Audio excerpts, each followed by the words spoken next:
Agora essa... A bicha tá monstruosa, ó.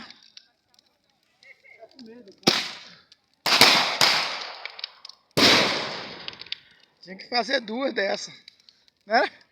Fazer uma aqui, fazer outra lá. Quero ver se que frio aqui.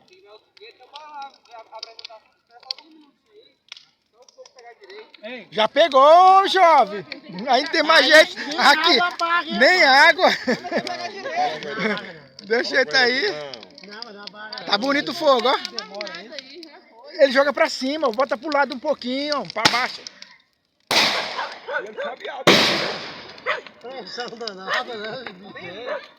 Eu deve ter comido bastante sal esse dia, depois da combinação dele. Agora clareou mesmo, ó.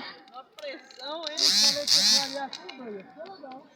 Agora clareou tudo. William, por que você não botou as lâmpadas aqui, William?